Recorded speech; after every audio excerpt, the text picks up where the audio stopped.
And we are recording and pull up my notes. So as you guys arrive into the studio, Olaf has first off, he's wearing a dark gray button-up shirt, nicely made, well fitted. There's a single teal band around the cuff of each sleeve.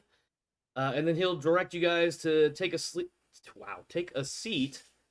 So imagine kind of like a V or U formation type deal. So he's got his desk at the apex, and then there's like a chair or a couch or whatever coming off it, and then a coffee table in between. Um, of course, there's water or something to that effect for you guys to drink. And of course, he's wearing on his lapels. He's wearing a pin, and it just so happens that he's got it lined up so that on James, on your side that you're sitting on, that lapel is the Debutantes logo. Talos, the side that you're on, is of course he's got the Crows logo. It's almost as if he had planned all this. And then he goes ahead and kicks off, and hopefully you guys don't hear my cat in the background because my youngest just disappeared into his room, closed the door, and now the cat's sitting out there meowing at him. But I've been told he doesn't really show up on the microphone, so. Oh no, I can hear him right now. Yeah, can you? Son of a gun. Yeah. I think it's only when you're talking, though. It might be. Yeah. It might be. All right. Anyway, so Olaf goes ahead and gets started. He says, "Welcome back, Mech fans. 2 matches have been completed so far, and our next one should prove to be quite entertaining, I do believe. 2 teams, 2 new coaches, 2 newcomers to our league. Both are looking to move up the ladder boards this week, though one seems to have a harder climb ahead of them.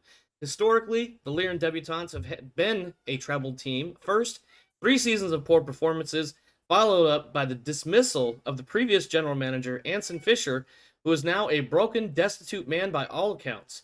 Perhaps if he hadn't been gambling against his own team, one that was funded and assembled by the Lyran Estates General of all entities, I should add, he wouldn't be in the position he is now. Having said that, Barak Isaac Weissman, I hope I said that right, of Hesperus 2 has taken his place, and last week, despite a loss, the good Baron has shown he may know a thing or two, perhaps because he has seen a thing or two. Tonight, he'll have to press all his advantages and fight hard for that win, lest the good people of the Lyran Commonwealth lose faith in him as much as they have the team's previous leading personality. Going up against the Debutantes this week is the newcomer team, the Dover Crows, led by General Manager Kenji Tanaka. Last week, the Crows outsmarted and outplayed the Torian Nationals, and while some may say that was an incredibly easy thing to do, the fact remains the Crows came out on top. Can they do it here tonight and move into our next week of competition undefeated? Only time will tell.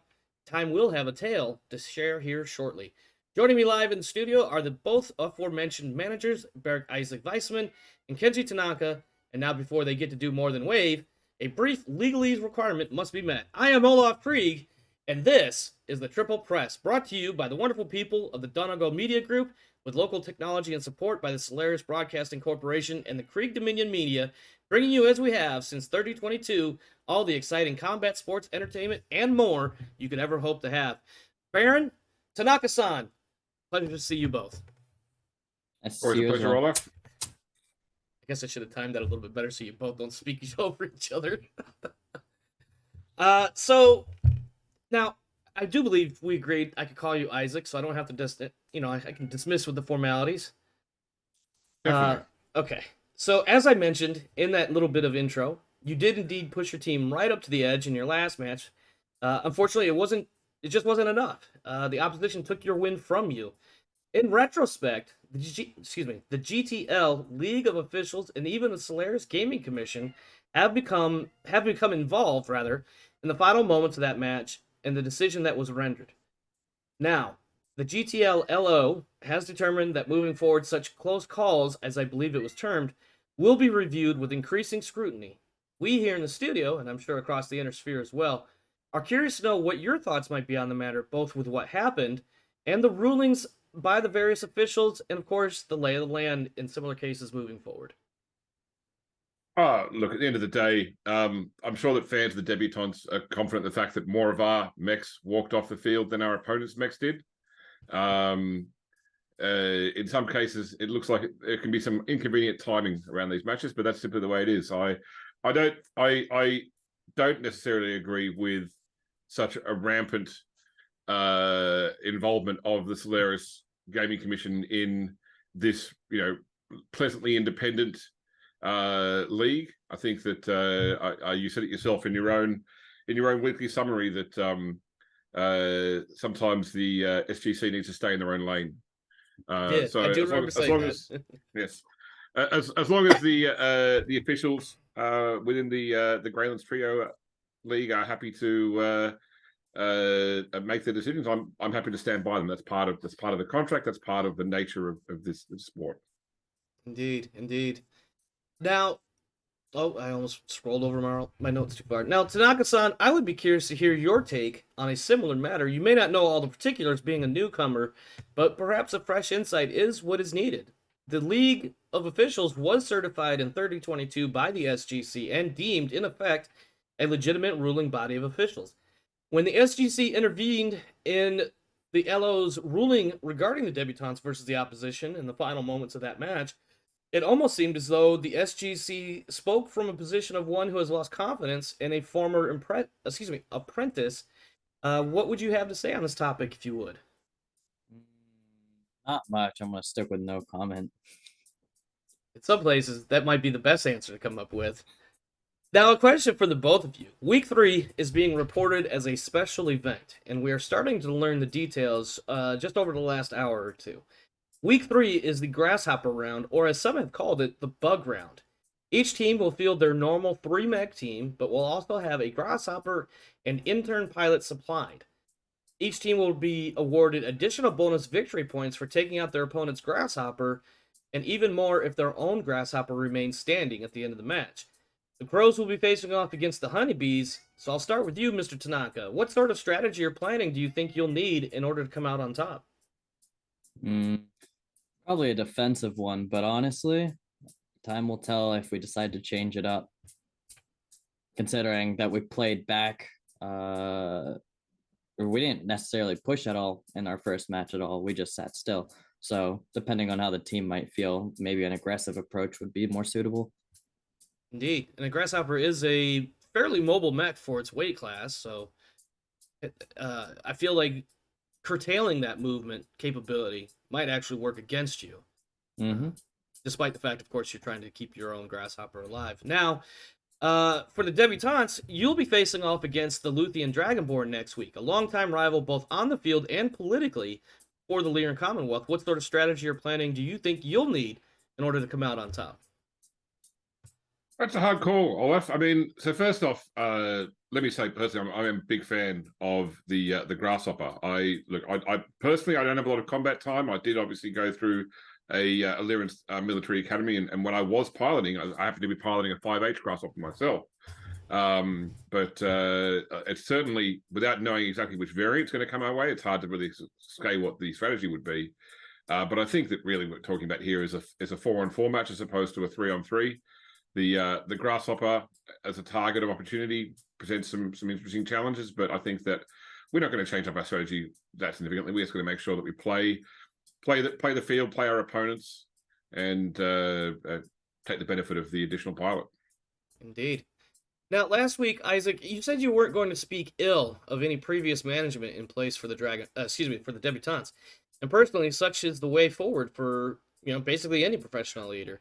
With that in mind, I have to wonder, however, about the morale and dedication to the team that your pilots and techs are currently, we'll say experiencing, especially after we only so recently learned that Anson Fisher was actively gambling against his own team in 3022 and 3023. Do you think this team can still, rather, do you think this roster can still be salvaged after such a breach of faith? And are the pilots and techs looking up to you in the way one would like? Or is there some animosity or trepidation in the ranks, as it were? Look, I think that we have a forward-facing team here, Olaf. I think that the pilots themselves and the techs involved, they're disappointed. And I don't want to say more than that because, as you observed, I don't like to speak much ill of the past. But they're not looking backwards. They're looking at the next opponent, the next match, the next opportunity. And of course, they know that they've got the backing of not only their household, but in fact, their Archon. And so it's irrelevant what a former team member has done or is doing. It's what matters is the team today. Indeed. And having the Archon's blessing, if I can use such a large word there, the blessing, that is, having the Archon's blessing for your team has to count for something. Absolutely. Indeed. Indeed. Now, Tanaka-san, the Dover Crows are a Draconis Combine supported team, but I want to be clear, they're not supported directly by the Draconis Combine Mustard Soldiery. With that in mind, I have to assume that you are aware that last week the Davian Golden Suns owner and manager, Countess Skylar Hawking Davian, called out the Draconis Combine, and in particular the Dragonborn as well. What effect do you think this might have both on your team and your planning and considerations for when it's time to face the Golden Suns later this season? I'd like to think that it has no effect on us. However, time will tell once we end up going against them. The Golden Suns, that is. But yeah, they seem to be in high spirits after the first win. So Well, that's always a good thing. Do you have like one of those little perpetual ball things clicking in the background? Is that No, what I I'm just hearing? Okay, your magnets. I'm Okay. just Most people use a fidget spinner, but this kid's got fidget magnets. yeah. Okay. All right. Well, mech fans, I'm getting the green light indicating that these teams' mechs are starting to take the field. So let's divert our attention to the arena proper and see just which team exactly is going to best the other in one of the oldest forms of combat entertainment since the gladiators of old. Go ahead and that out of there. Switch over to that screen. Pull up this screen. And pull up my script so I can make sure I don't lose my place. All right, so very first thing I need to do, I probably should start doing this like pre-match, but I feel like if I do that, I might screw this up. But the first thing I got to do is give 1 point of experience to every pilot and tech for both teams. 3, 6, 8. Techs, 4, 7, 2. Same thing for the other team. Pilots. 6, 3.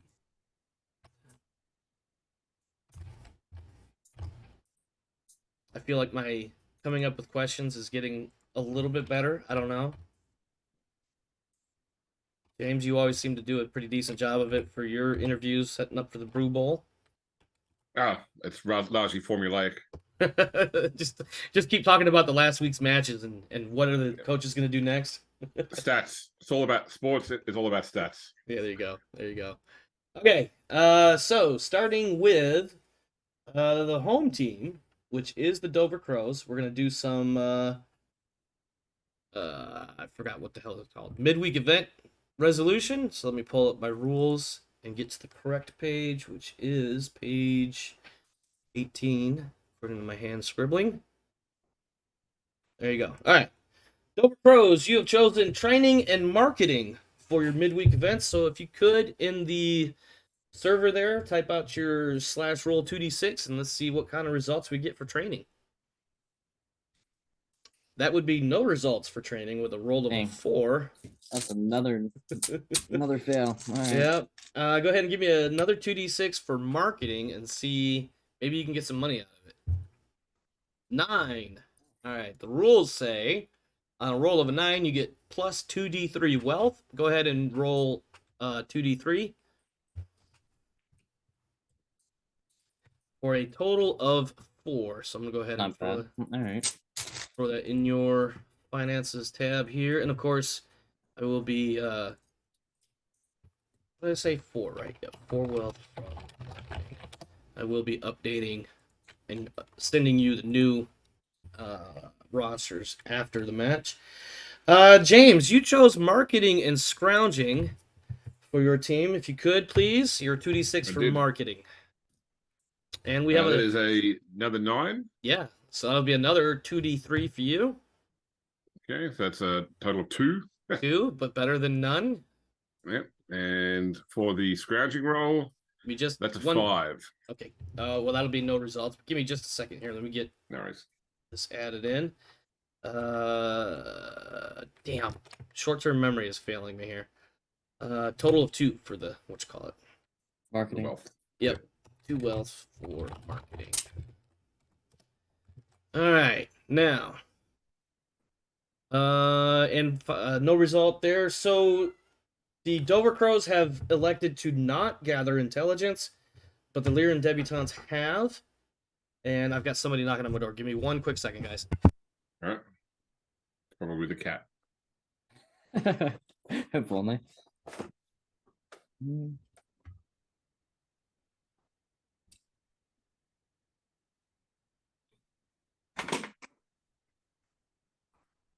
All right, apologies for that. My son's friend got home or got back from wherever he was. So for you, James, I need a 2d6 roll for gathering intelligence. That's a 10. That is a 10, and that will give you mech, chassis, and weight class, which obviously if you know the chassis, you'll know what weight class, but it won't give you the variance until the final reveal. Your opponent will be fielding an Awesome, a Kentaro, and a Jenner. Obviously, that's Okay. assault, medium, and light. Light. I'll stick with my current configuration. Alrighty then. And of course, the Crows have elected to not attempt to find out what the debutantes were up to. So that will then take us into...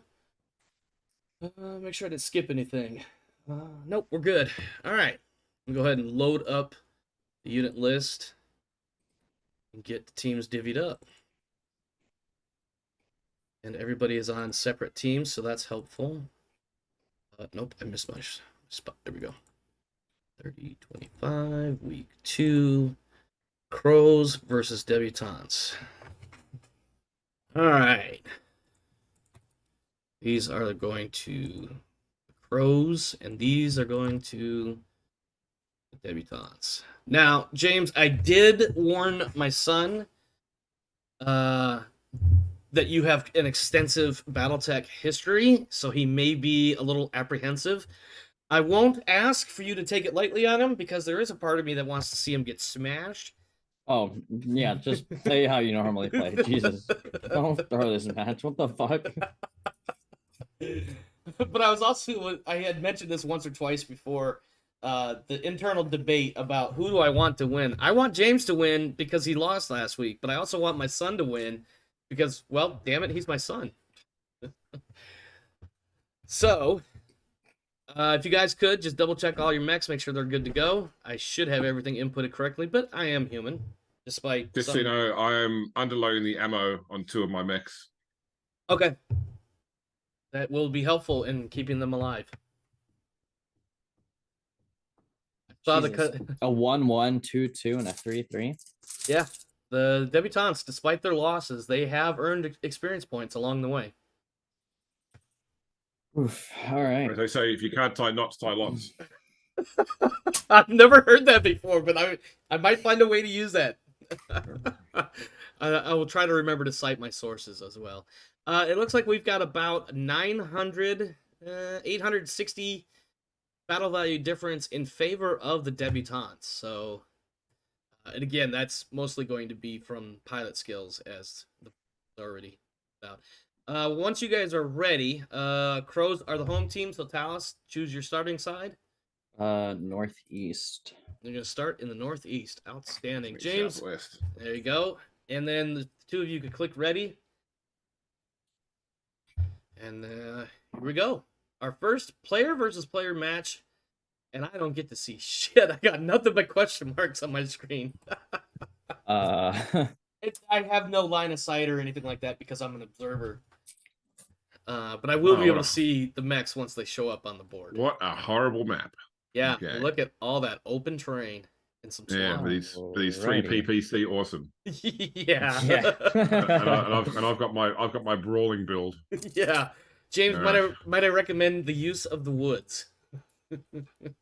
Oh, you're coming from the southwest? Southwest, correct? Yep. You've got some hills to use as partial cover at least. Yeah, that I do. Talus. Right. Well, you know what? This terrain may have given you guys something of a even battlefield, as it were. There might be a pun in there if you look really hard, but this will be fun to score. Ooh. All right, just a reminder, of course, we have the 2-minute time limit once the actual game begins. I believe during deployment that is not a thing. But please, entertain me, I guess. I don't know. That or I'll just be sitting here. You know, I joked about this in my head a lot in the last couple of days. I'm going to pull a book or excuse me, a play from the Arthur Perkins playbook. I'm not gonna play Fate Grand Order, but I'm gonna find something to do on my phone in between turns. That's a tough one to play, yeah. Yeah, where do you put that big boy? This is slow too. I need to be close, so I don't want to be behind too much, behind too much dense cover because I'll never Yeah. get to you in time to use my same sixes. Yeah, is But, is a Zeus a 4/6 or a 3/5? It's a 4/6. Well, it's not horrible, and it's not a huge map, so Yeah. yeah, this is gonna be an interesting fight. We've got youth and skill against old age and treachery. There's that angle. I could run with that angle. Looks like James has the better end of the initiative. And I don't even have to click done. So just as another reminder, when we get to the reports, wait for me to make sure I got all my stuff updated. Oh, sorry. Yes. Just so I can Will do. I can always pull up the round report. I've got plenty of time because I don't have a 2-minute time limit, but just to get it all correct on the first pass. Speaking of, there's my pen.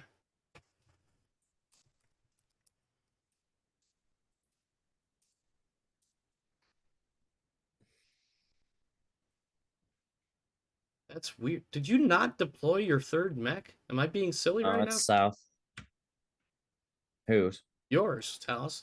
No, mine's there. I see the Awesome and Kintaro. I don't see the Jenner for some reason. Yeah, it's hidden, hidden from view. That's He's really hidden. Yeah. Okay. Well, that'll make things interesting from the neutral, I have the camera standpoint. Oh.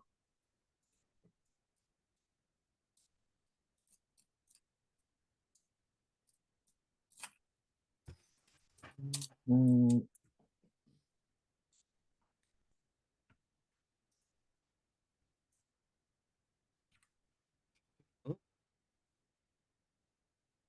I know what I'm going to do. I'm just going to say randomly semi-neutral statements.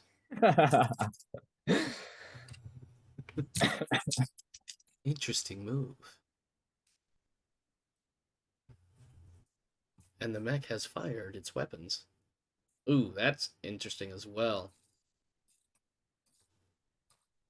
Huh.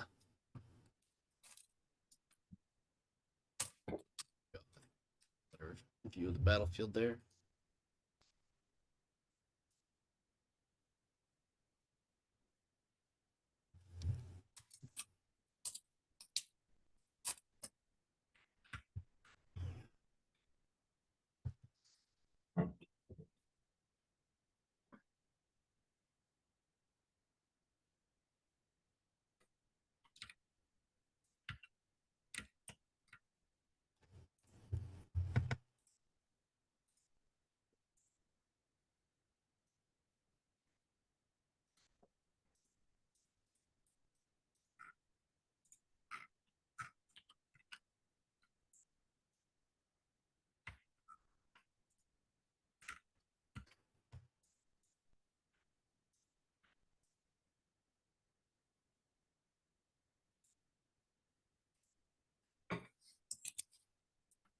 Wow. yeah. It's the first round misfest. Yes, Yep. indeed. And no fires. Nope, not this time. No heat issues for, well, obvious reasons. And no changes in battle value either. Go ahead whenever you guys are ready there. There we go. No changes in battle value, and it looks like James still has the upper hand with initiative. Oh no, it looks like that generous got a late move there. So Heck, oh yeah, yep. The question marks really made that difficult to read. yeah. But yeah, no, the Jenner with that late move, moving a light mech last is usually the best way to go. But of course, individual initiative does change that up. Carl just said, "Save me, big brother."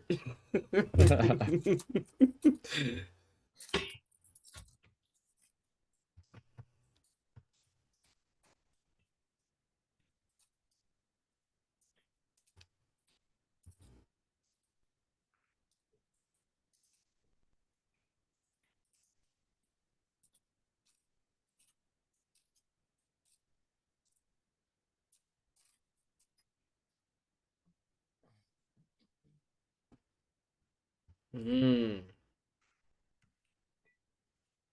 Wow, my screen is literally. I have a sensor return. That's literally all on my screen. Oh, double blind is so much fun. They say. Mhm.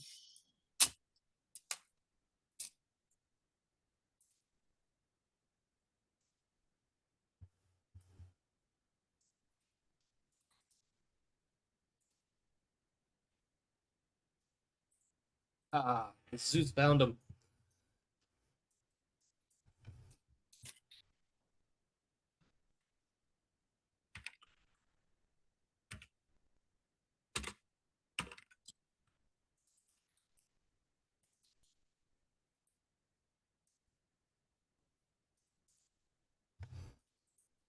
And for the viewers, you'll notice that I remembered to change the team logos at the bottom of the screen before the match started, as opposed to the last video I recorded where I didn't do it until about halfway through the fight. We call that improvement.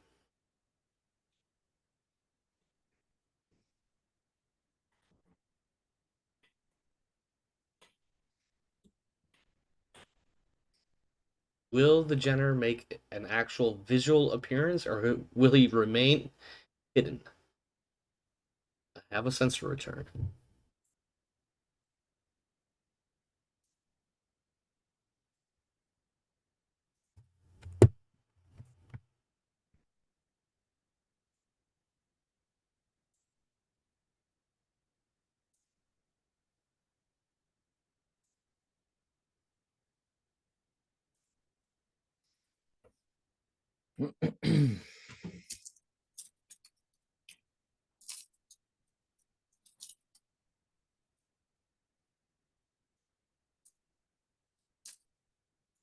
Oh, the Kentaro takes a hit, and that's the only thing that I can see on my screen.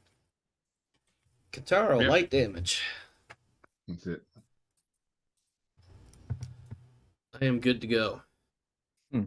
And that was really difficult for me to mark, so I'm glad you guys waited for me. We got a little bit of heat buildup, and initiative looks like it's about a fair spread. That's not entirely true. I've got some question marks. I can't tell who's who here. But the Awesome and Kentaro are at the later half of the round. Possibly the Jenner as well. You know, James, I'm looking at Sarna, which I know is not necessarily it's a fairly decent source of information for BattleTech. I know there's the 5H and the 5J, the Grasshopper in 3025, but I'm not seeing much else as far as other variants. And I could have sworn there was at least one other. Oh, the 5N. Nope, that doesn't come out until 3040. Am I just misremembering how many variants there are? Not to distract you too much, by the way.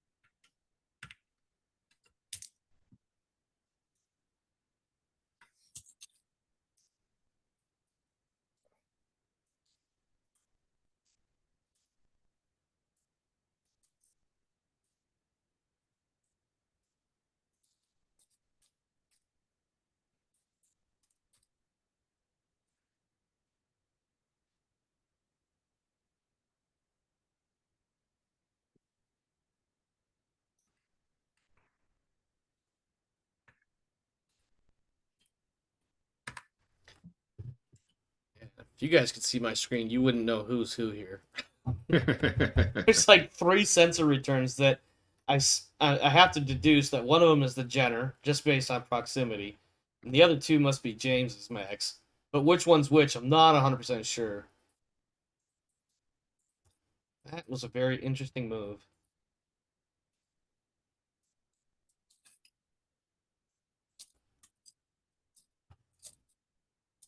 Seeing Talos' strategy is developing as I will camp the corner of the map. Yeah. That's what it's really come down to somehow. Well, you've got some decent mobility with those two other mechs that, not to tell you how to play the match, and certainly not during the match, but you'll want to capitalize, or utilize, I should say, the mobility options that you have, but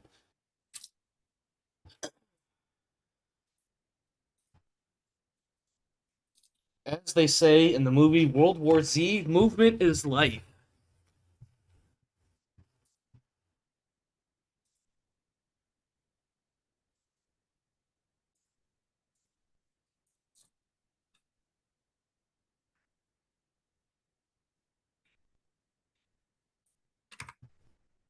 The smaller mechs, of course, utilizing terrain to their advantage, providing some protection against fire, as opposed to no protection. Let's take a look at this Zeus. I took a look at it earlier and I don't remember what all's on it. It looks like there's a PPC. It's the 3 SRM one. 3 Ah. SRM PPC, medium, and so 2 mediums and a large. One of the mediums is rear facing. Yeah, that's a pretty decent. Yeah, that's no, that's I'm gonna rip some of your armor off as I get closer, and once I get close, you're done. 3 SRM6s.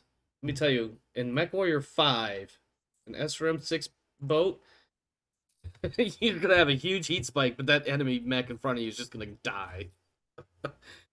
Oh my god, that was so much fun when I did that. Playing with this kid here, in fact, back in the MechWarrior 5 times that we've done it. Before you gave up. No, it was never giving up. It was always, I'm more interested in something else now.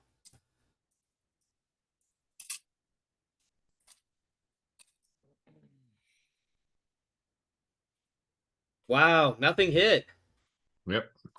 That is quite unfortunate. Of course, he is still easily managed. We're moving into round 4 now. And it looks like the initiative has got kind of a fair spread. Kind of.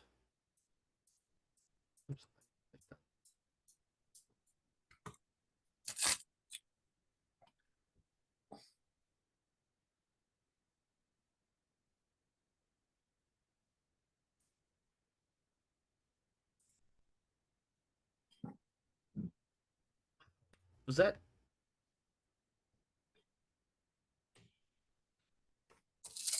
Holy cow.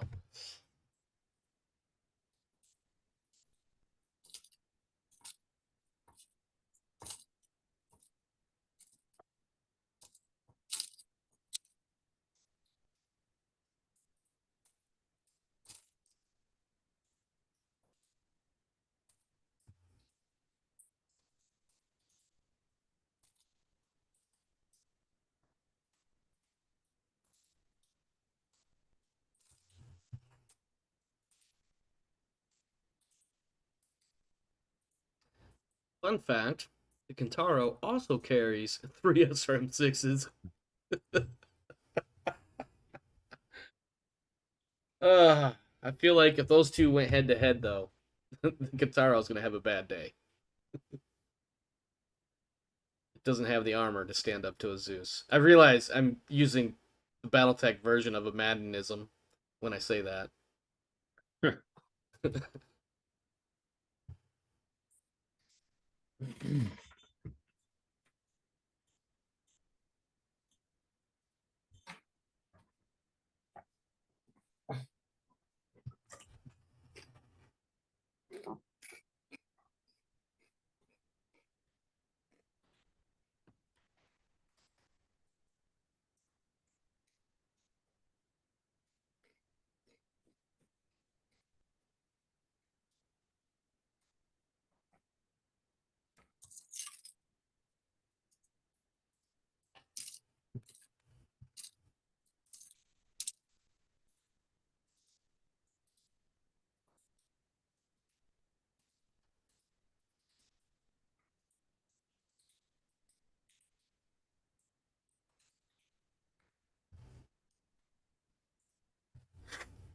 It's almost like they're trying to play tag.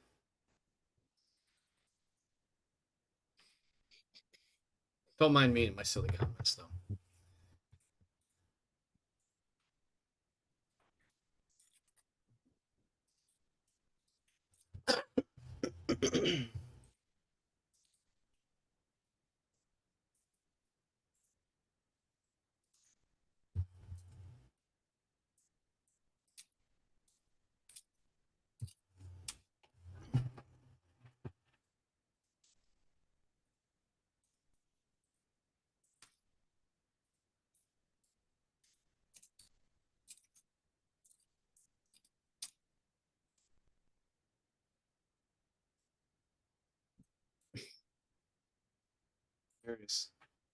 Curious about that shot that I see on my board that I can't say anything about just yet.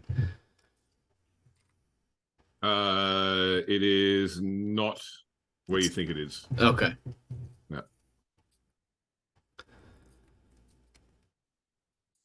Wow, apparently that was the only shot that was made and it missed. You thought that might have been a rear shot? It wasn't. Yeah, I was wondering because I know when you're like visually or mentally calculating what is and isn't a rear arc, it gets a little tricky sometimes. Yeah, you move one hex back, and then through the leading edges from that. That's it. Yeah, and sometimes maybe it's just me, but sometimes like mentally visualizing that can get a little, I guess, complicated, or at least probably more accurately in my case, I overthink it. I think the fans are kind of sitting there going, can something blow up now? Fans are starting to have their own, not even sidebar conversations. They're talking about dinner plans and shit at this point. I'm sorry. I'm not knocking on you guys. I'm just talking smack just to kill some air here. Fill some air, I guess, would be more accurate.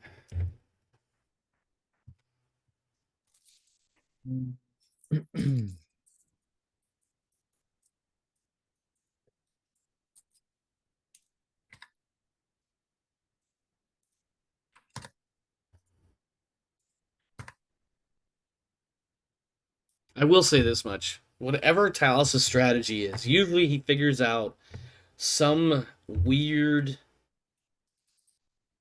system and then becomes like proficient with whatever game he plays. And it's just like, how the hell did you figure that shit out in 2 days when it took me 6 weeks? He's one of those geez, I don't even know how to explain it. You know when you watch somebody play a game and you pick up notes on how to do it for yourself, and then your buddy, they've already figured does it instantly. Yeah, they just like it just comes naturally to them. I want to say AP is actually kind of like that. I don't know if James can agree with me or not, based on his observations. It definitely feels like there are people that just pick things up a little bit, not necessarily faster, but just differently than others. And I always miss the little mechanics side of things.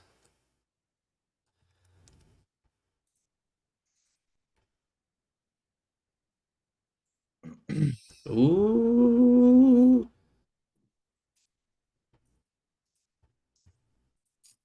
You know, I'm not even joking when I say this. Where the hell is your Jenner? You don't have to answer that, but man, on my screen, I have no idea where he is. Is he just running laps around the map because he can? Yes. He's getting that leg work in. Well, he needs to. He's got them little chicken legs.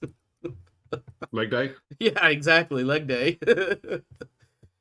Seriously, though, where is your fucking Jenner at, man? Don't answer that. I don't want to know. I'm just so amused by it.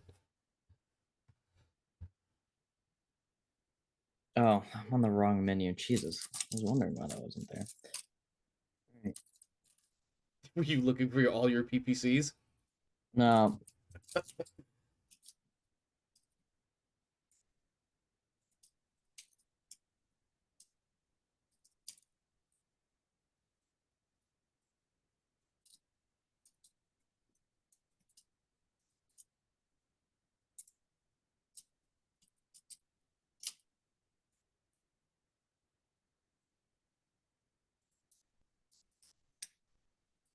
Interesting. All right, let me go ahead and pull up my notes because I definitely am gonna have to update some stuff. Kentaro taking some more hits. Let's see. Zeus misses. Kintaro misses everything on 8s. That's almost as bad as missing with a PPC and a large laser on a 6, to be honest. Jeez Louise. Awesome misses as well. I am really like, holy cow, these are some easy hits that, well, they're not easy, but Jesus. And the Kintaro gets hit some more. So really the only shots that came in and struck were the Lyran shots. Good job, Lyrans. Can't believe I just said that. We got a kick coming though now. So Yeah. We're gonna see a big change here, I think. Thank Right. God. Let's see. Punched Missed- in the right missed the leg. kick. Missed the kick. Wow. On a 4. Yeah. What's going on with the Riggs? yeah, what's going on with the Crows? Did they forget to bring their lucky cat out? That No. may or may not have been a culturally based statement. I don't know if I should have said that. Oh man. Let's see. He is mostly manageable, and the initiative goes almost entirely to the Lyran Debutantes. I do believe that Invisible Jenner is moving second to last. That's what it is. That's what I'm gonna call him now too. It's the Invisible Jenner. He's got some stealth tech, prototyping it for the Dover, or the Luthian Armor Works.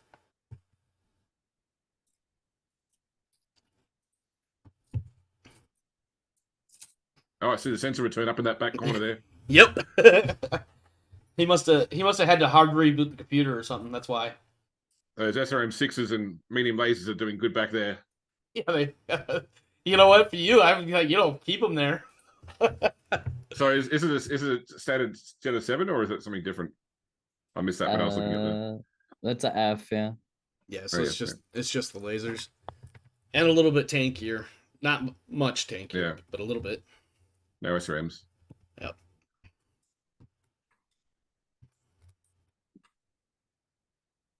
If I had to pick a light mech, it would probably be the 7F.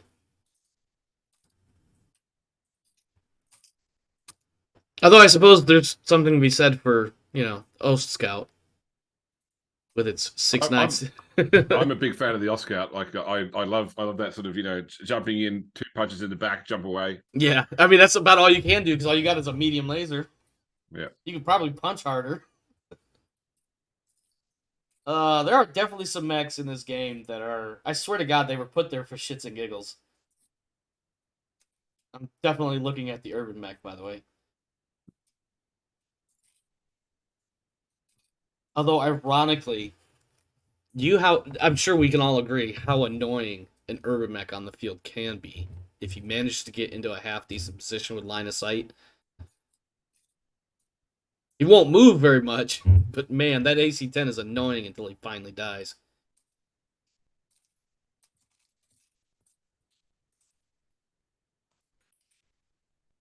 All right. Round 5, I believe? Oh, round 6. I don't know why I thought that would work. Control R gives you the round report, and I keep thinking that if I push Control R when I'm done, that it will close like any other keyboard command. Just forget. It doesn't do that. Ooh. We got some interesting shots lining up here.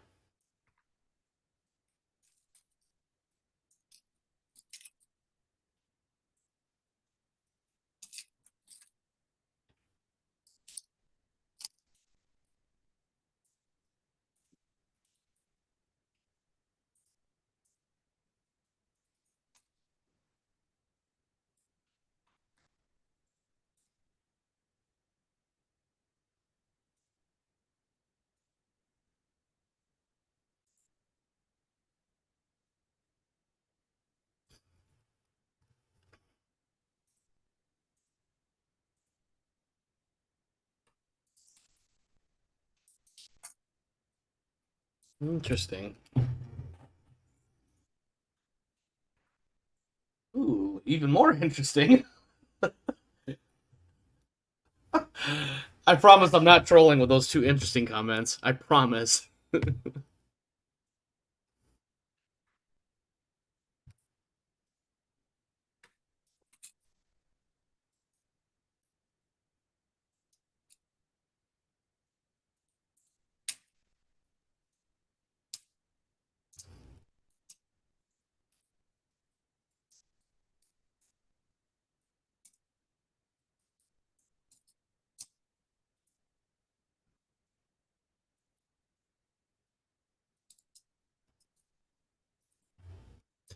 All right, we got some big hits coming in now. Looks like that Kintaro might just die, but let's see what happens first.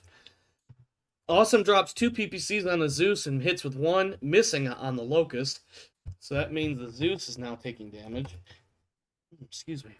The Zeus returns fire, hitting the Kintaro and taking out a hip. The Kintaro is now suffering like an old man at heavy damage. Somewhere out there is an old man that's angry that I just said that, by the way. And then the Wolverine fires, burns up a little bit of edge on the Kintaro, hitting the center torso rear. Well, the Kintaro had to burn 2 edge for head hits. One from the Wow, Zeus, yeah. one from the Wolverine. Wow, that's actually pretty impressive. Let's see. Wolverine hitting the Kintaro. Locust misses the Jenner. Kintaro hits the Wolverine. What's that? Oh no, you missed everything on the Wolverine last round. Okay. And then the Jenner shooting at the Wolverine hits with 2 out of 4 lasers.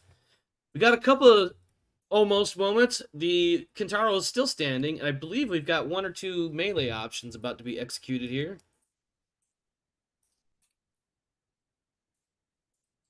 Wolverine probably going to get a kick. Locust kicking. Oh my! Kintaro goes down with a busted leg. Salome gets hurt in the process. Let me mark this up. Kintaro crippled. Salome injured with 2 hits. The Jenner takes a kick to the right leg, but he's fine. He's still standing. That is a game changer for that Kintaro. And the Kintaro took head damage as well. That's what caused the first point of damage for the pilot.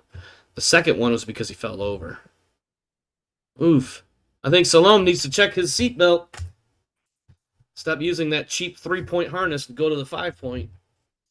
Awesome is at 7 heat, but that's not surprising for an Awesome. Everybody else is more or less manageable. Because that's what Awesomes do. That's exactly what Awesomes do. They run hot. Got 97 to 83% in the battle value moving into round 7. Right.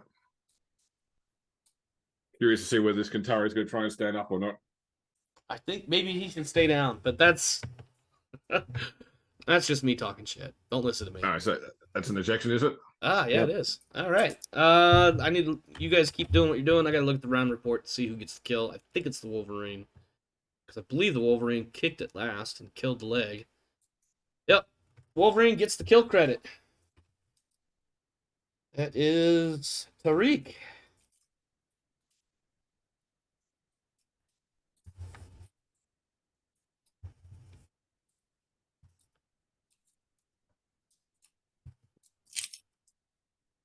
Tariq will get an extra point of experience for that mech kill. Salome will be heading into the woods, I think, to rethink his life choices about seatbelts.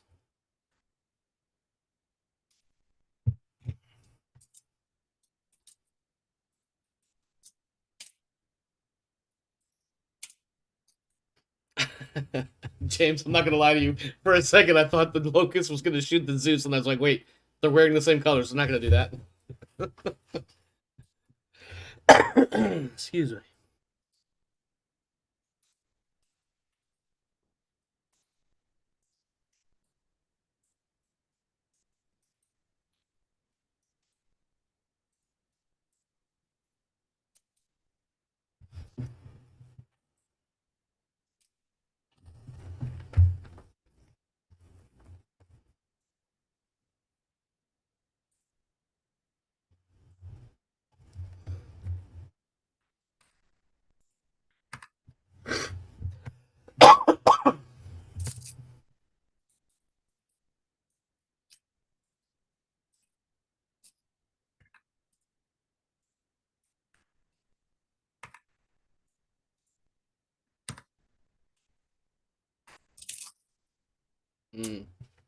Okay.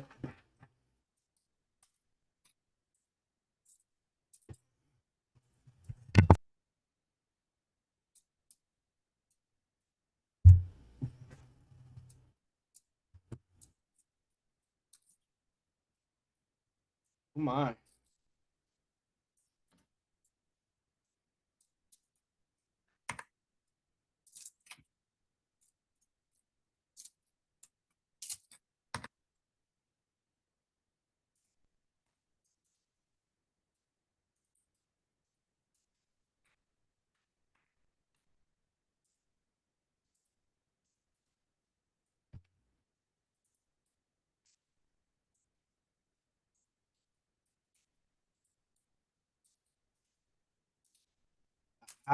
Yes.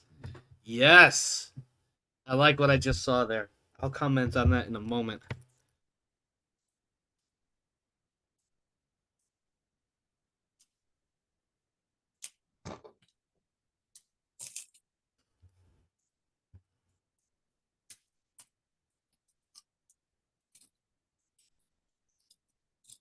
So before I review the damage notes here, Talus, good call in remembering that your Jenner can flip arms.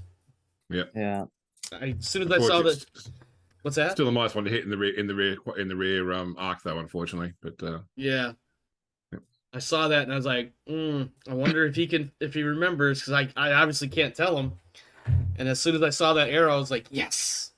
All right, let's see what kind of damage we got. The PPCs from the Awesome, all three miss again. Let's see. The Jenner hits with 3 out of 4 of the lasers on the Wolverine. The Zeus hits with let's see, PPC large laser burning through some edge. I almost want to say the Awesome is out of edge, but I might be wrong. No, it has one more, I think.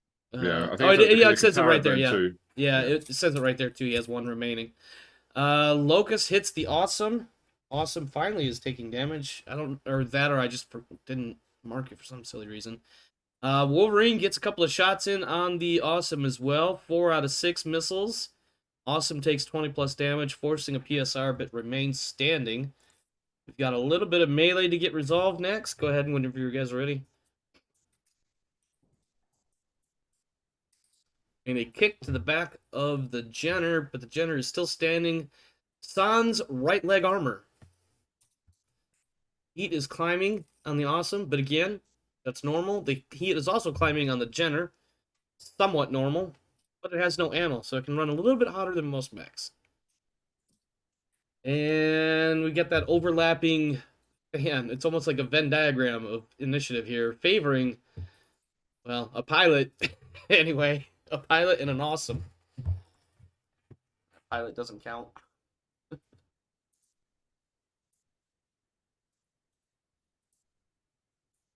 Tiles, for shits and giggles, you can move your pilot. You don't have to keep him in that same spot if you don't want to. It's inconsequential. Like, for all intents and purposes, technically speaking, that Kintaro is still standing there. He's just, like, powered down or something. But we just use the ejection to make it easier for people to not shoot on what is otherwise a surrendered mech.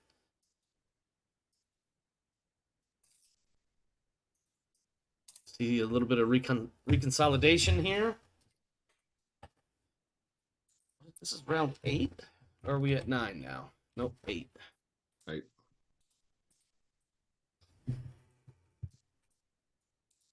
If the pilot ends the end phase in the same space as another mech, they get picked up automatically, either ally or enemy. Yep.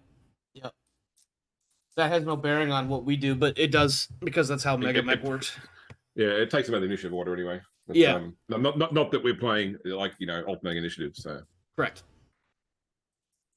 But yeah, that would take him out of the initiative order, so he's just not there as a eyesore, I guess.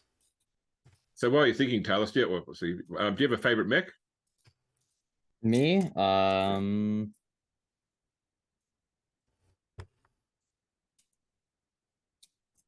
think Marauder. Marauder's pretty nice. You know, I do remember a few conversations regarding the Marauder while playing MechWarrior 5. Yeah. I do believe it went something like this. Get out of my Marauder. That's my Marauder.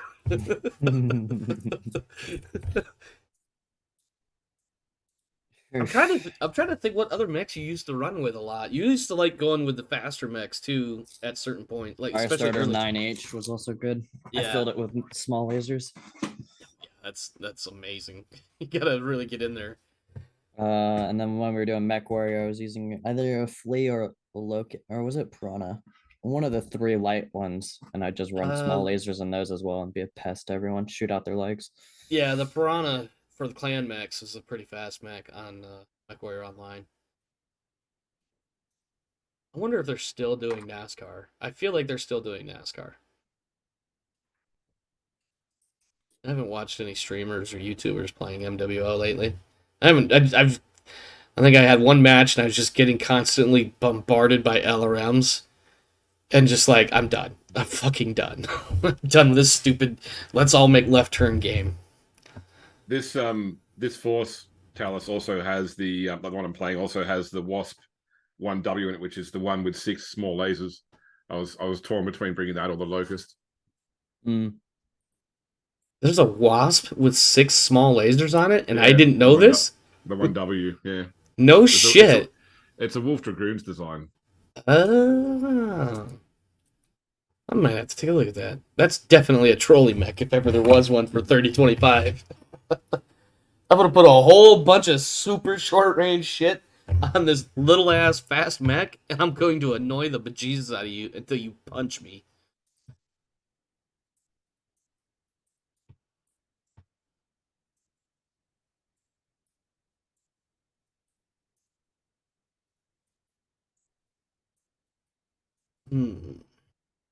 Alright, let's see what happens. Awesome eats no SRM2s, or a laser for that matter. The Locust missed everything. Awesome does hit with all... Nope, I stand corrected. 2 out of 3 PPCs and the small laser misses. Zeus, I believe I've already got him. Yep. Wolverine hits with 3 out of 6 SRMs. The Zeus hits with the PPC and 7 out of 12 fired SRMs on the Jenner. Jenner is taking internal structure damage, bumping him up to moderate damage. And I think that's everybody. Awesome takes some stuff. Oh, somebody had to avoid a heat shutdown. Yep. Awesome. You forgot your firing pattern. Yep. It wasn't intentional. So that was a conscious decision. We're sitting at 94, I believe, to 58% battle value remaining going into round 9. And currently the score being the way it is, if the Crows don't kill a mech, they're going to lose if this goes to full time.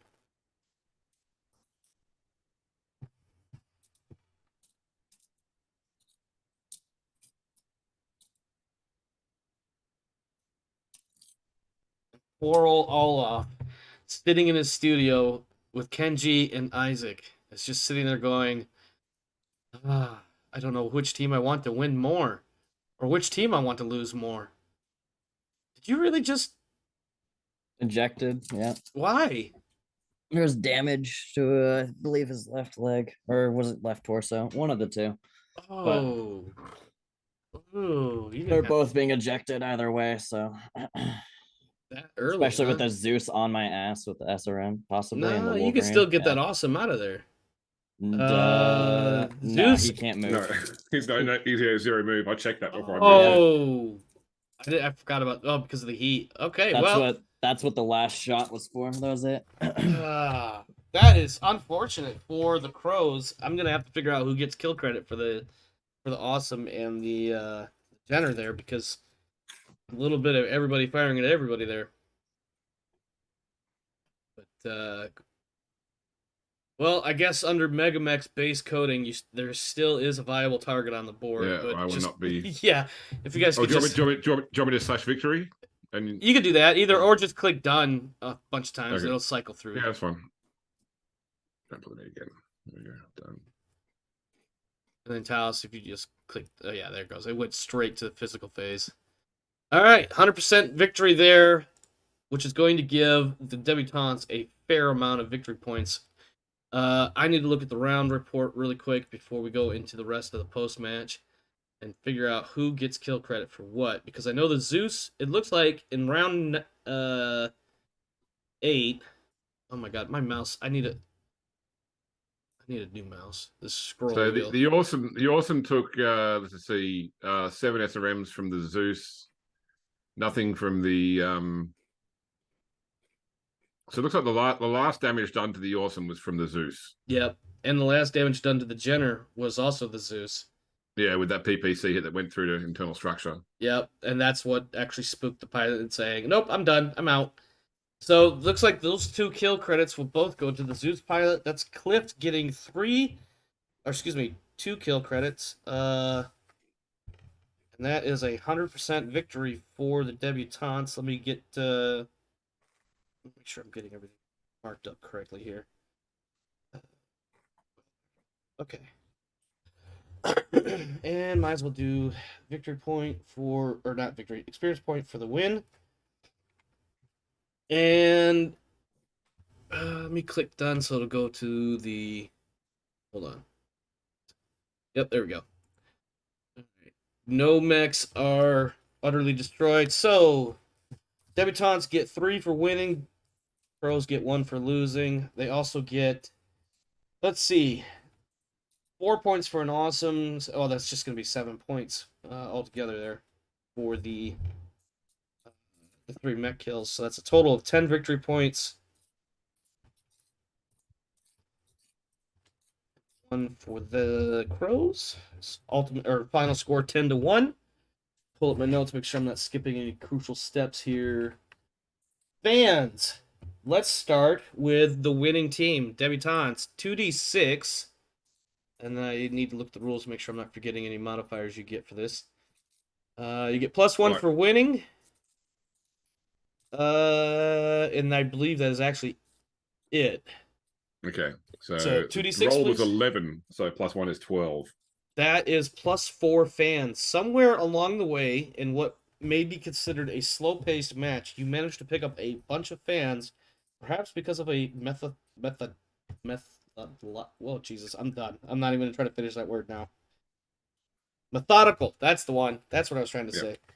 All right, Talus. The, 2d6. the fans are all accountants, though, who like that sort of stuff. That makes perfect sense. That makes so much sense for the debutantes, too.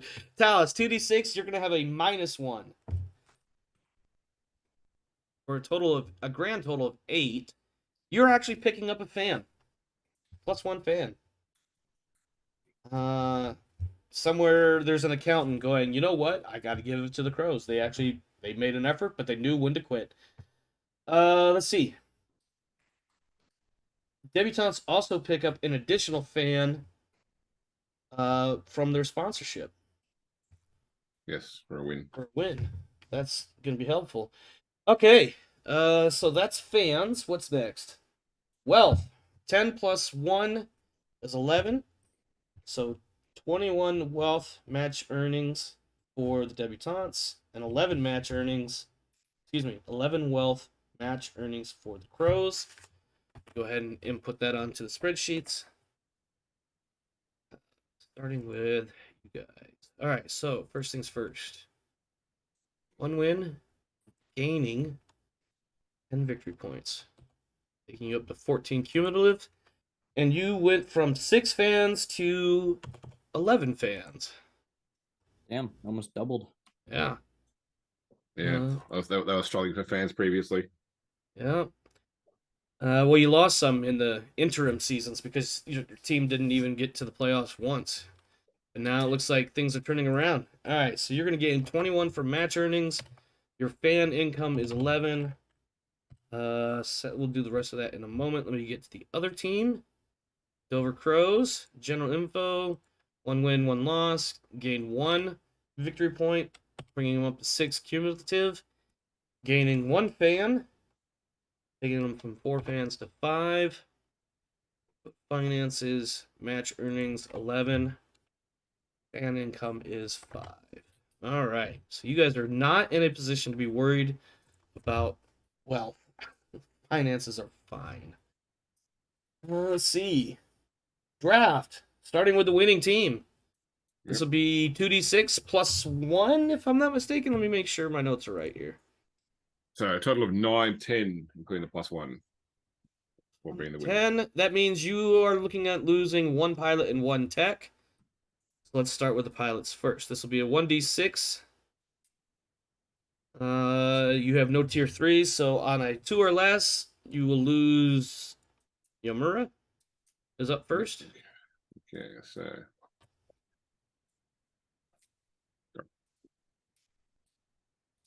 it's a 2. And there goes Yamura. Yep. So let me clear out that line there. Yamura drafted. And then give you a 1d6 for your replacement pilot's experience level. 3 is a green. I'm going to do need name. I'll input one later.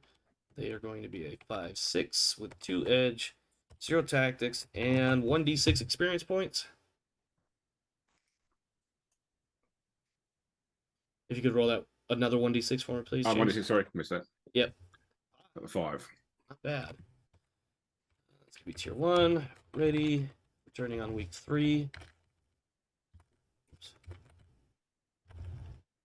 Salary is 0. Unpaid is 0. Okay. Now the techs. You have no tier 3 techs. You have some tier 2. So 1d6, 2 or less. Okay, no. And no. Okay, and then on a 1. Less. 1, No. 2, No. 3, No. 4. No. And you're good. All right. You have completed your phase of the draft. Pros, 2d6 with a -1 modifier, please. Total of 4. Nobody is looking at the Crows. You know what I think it is that it's the unproven team with only a 1-1 record at this point. Like, they're not really looking too hard at a brand new team. Funny, it was the Locust pilot that got drafted from my side. Was it? I thought that name was familiar. Yeah. Familiar only because it's kind of running current. Let me see. Draft expenses, maintenance. Starting with the winning team, Debutantes. You have 1, 2, 3, 4, 5 mechs. You put 3 on the field, so your maintenance is going to be -2.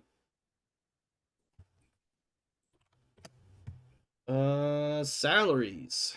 Starting with your pilots, you have 2, 3, 4, 5, 6, 7, 8. So salaries is -8.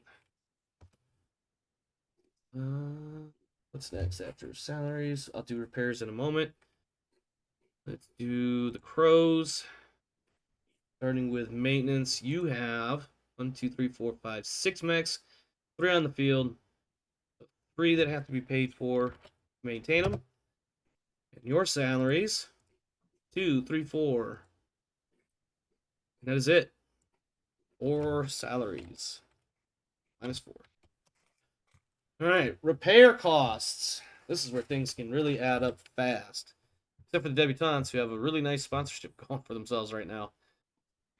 Let's see. Zeus. Light damage. So that's 1. Wolverine, also light damage. So that's 1. Oh, look at that. You don't even have to pay for your repairs because your sponsorship just covered it all. Yeah. Also, none for medical because none of your pilots took any hits. You get. Oh, I'm looking at the wrong Excel. Give me 1 second. Let me undo repairs. Delete. This one. There we go. Repair is 0. Medical is 0. Repair sponsor is 0 because they covered it. Technically, it would be repair was -2, but the sponsor covered the costs. All right, now for the Crows. You're awesome. Took light damage. Kintaro is crippled, so that's a medium crippled. Where is my mouse? Medium crippled is. It lost the leg or just the hip bit? Just the hip. No, I have it crippled because it lost a leg and fell over. I don't think it lost a leg. Let me double check. I'm pretty sure it did. Yeah, section destroyed. It was, yeah. In okay. round 6. Round 6, yeah, that's right where I thought it was. Yep. Well, wait, hold on. Armor destroyed. That's when it took the hip hit, and then when it got kicked, it lost the leg. Kicked, it lost the leg. Yep. Okay. All right. So I was right. So that's gonna be medium crippled is 6 wealth to repair. Your Jenner took critical slots, if I'm not mistaken, or did it only take? No, it didn't. It only took internal. Crits. But of course, there's not much internal on a Jenner, so that is moderate for a light. That's 2. You have a total of 6, 7, 9 repair, and 1 dude that took 2 hits. That I believe is going to be a medical bill of 3.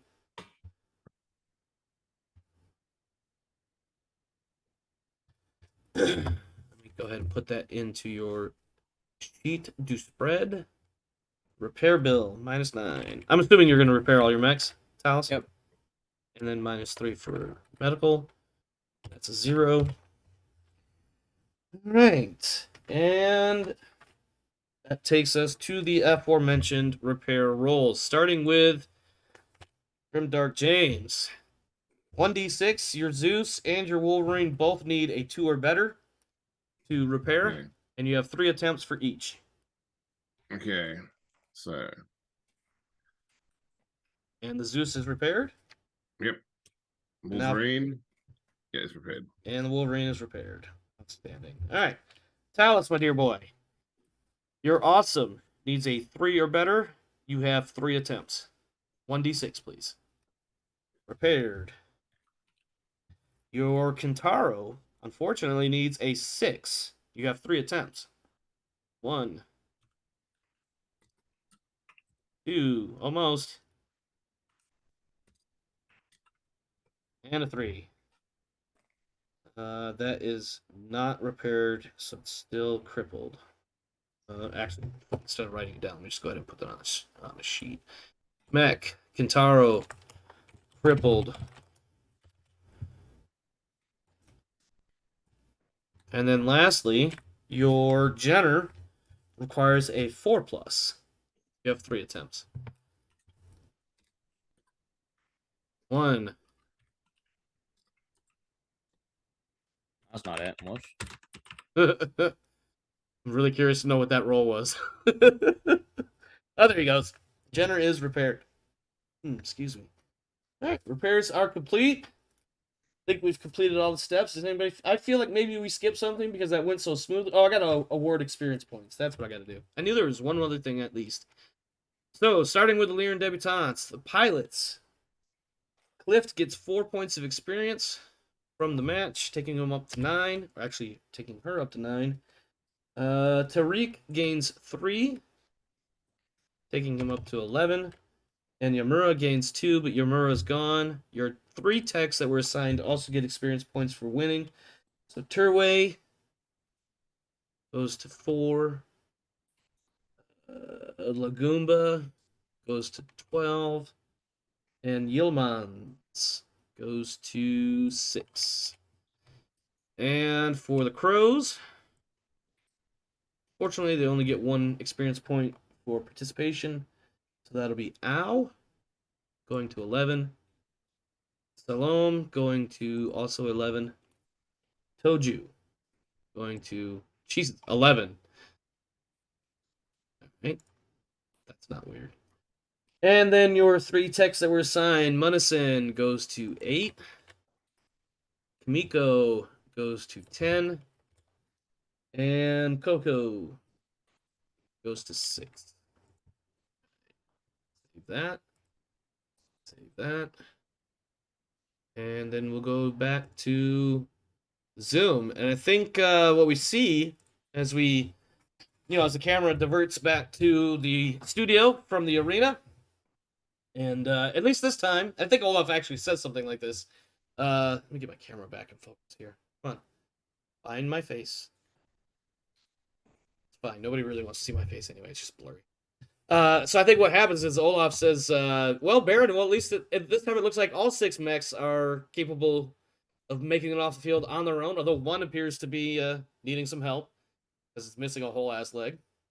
Damn it, this stupid camera. Let me applaud my opponent here as well. It was a canny decision to avoid further losses from such a position so late in the match. I think that to have your pilots and your machines walk away is better than to have to be scraping rubble off the field with a bulldozer at the end of the match. Yep. I believe it was a Phoenix Hawk last week. That was pretty much reduced to just shy of rubble.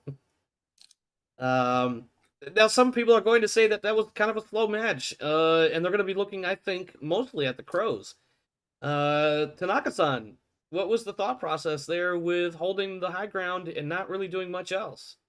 I think they were a bit scared of the SRMs that they thought the other enemy team had, given training simulations. Indeed. Well, SRMs can be scary when there's 18 of them coming at you. That Mhm. cannot be argued. Although I will point out, your Kintaro also has a similar complement and a little bit better maneuverability. Perhaps Yeah. the Kintaro could have outjigged the Zeus and gotten some good hits in, maybe. Maybe. All right.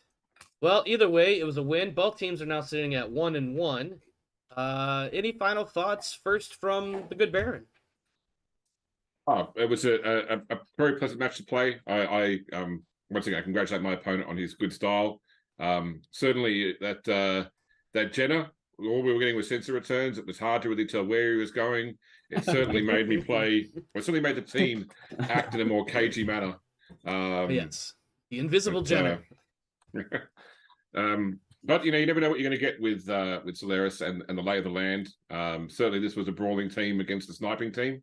Yeah. And it turned out the way it did. But I once again congratulate my opponent on his efforts tonight, and I wish him all the best going forward for the remainder of the series. Indeed. For sure. And Mr. Tanaka-san, any final thoughts for you as well? Nope.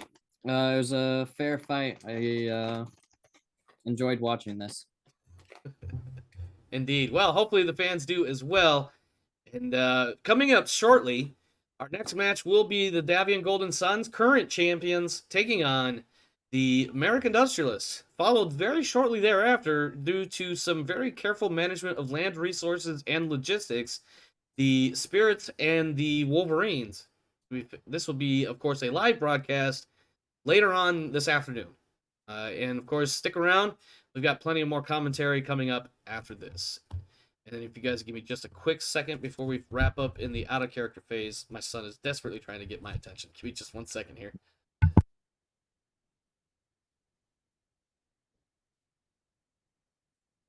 Okay.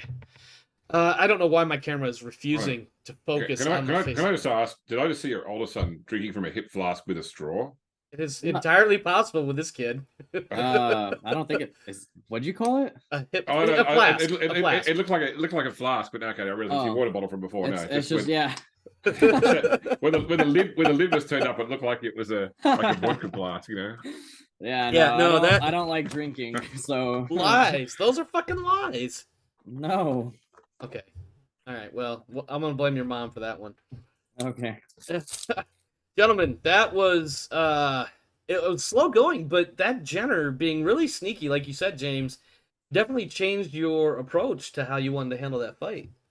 Yeah, I mean, I'm conscious that Jenner's got a great jump distance and a great run distance, so I wanted to avoid getting run behind or jumped behind or jumped on, even worse. Look, that Kintaro taking a few hits to the leg was unfortunate. That went down faster than the Kintaro should have gone down. Yeah. Kitaro's in my experience. The second I saw that go down, I was like, "Ooh, that's unfortunate," because that was supposed to be like my main defensive. Like that was your main hitter, other than the sniping of the awesome. The awesome, yeah. Yeah, so. That watching that Kintaro go out and then the ejection shortly after was, I think, unexpected on my part at least, because I realized Kintaros, they're not super sturdy, but they're not fragile either. At least from what I remember, the few times I've used them or gone against them. So it should have had the repair cost going up. So I was like, "Ooh, that's listen, would you were in a good spot with only coming out with a repair cost of 9? Yeah, I think I forget which one it was. There was a match recently. One of the teams ended up in the teens very easily and wiped out any money they received. They were, of course, the losing team, which typically happens. And one of the things I've been keeping a very close eye on is the losing team and how much money they lose and whether or not they can remain viable. Yeah. So that was a question I had for you. Like you talked about in the lore of Solaris, where like most Solaris matches are run to absolute destruction. But isn't that specifically only really in like the main arena? Like all the smaller tournaments, everyone tries to like walk away with functional equipment because they don't have the sponsorships to replace a mech every match if they lose their. I think I designed it so that the players can make that choice for themselves. How far do they Yeah. want to go, and make that actually part of the, I'll say, stress, for lack of a better thing to call it, because you're managing this team, you're trying to win. At what point do you bring out your big guns and go all in, or do you just try to keep enough weight on the table to be a threat, but also worried about the back end, the post match stuff? How much money am I going to lose in repairs if I stay in the fight? And I want to kind of I wanted the option to be, I'm going to go in all in every single week, and then let the players back off as needed from there. Mm.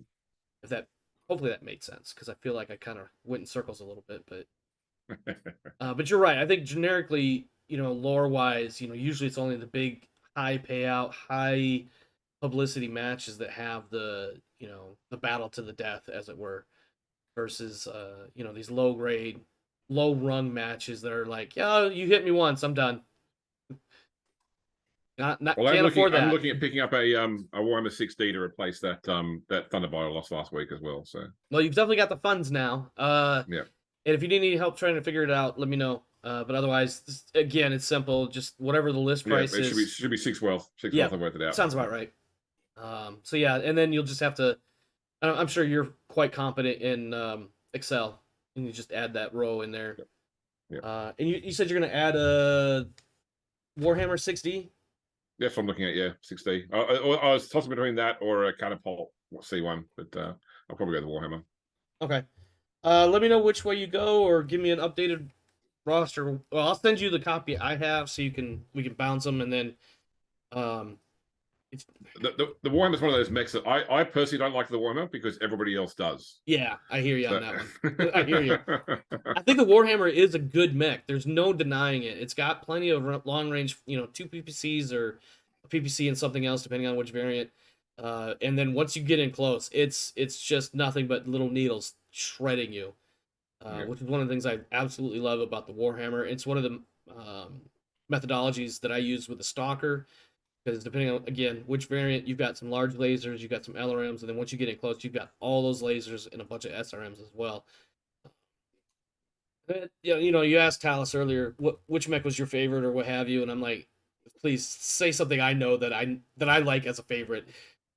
Try to prove some sort of genetic legacy going here, other than the fact that our faces look so much alike. I like the Marauder only because of the autocannon, just FYI. Well, you like the autocannon, period. Mm-hmm. So, let me introduce you to the Devastator. I believe that's a tank, actually, not necessarily. Well, there might be a mech called the Devastator, but there's a tank that has like 2 AC-20s on it. It's called the Devastator. Although, again, my memory. So there's the Devastator, which was the one that was originally introduced during McCarran's Armored Cavalry, which is a pair of 2 Gauss rifles, 2 PPCs, and 4 medium lasers. That's the standard DVS2. Oh, okay, yeah, that's right. There is the Devastator mech. I'm thinking of there's a maybe I've got my memory twisted a little bit. There was one of your first missions during the Blakist Jihad is you're raiding a warehouse, and there's a mention in the post-operation write-up, the fictionalized part of it, where there was a pair of Devastators in there, and I went and looked in Megamech, and I wasn't entirely sure what I was looking for, and the Devastator I found was a tank, and I'm pretty sure it had 2 AC-20s. Again, I could be completely wrong and misremembering all sorts of things here. Any rate, we could probably sit here and talk about BattleTech all night long between at least the 2 of us, if not all 3 of us. Gentlemen, great match. A little slow, but I think at the end of the day, it was a good match, well fought for the situation, and in truth, not the best decision, I think, but definitely not an unwise decision to basically surrender, basically cut your losses and get off the field.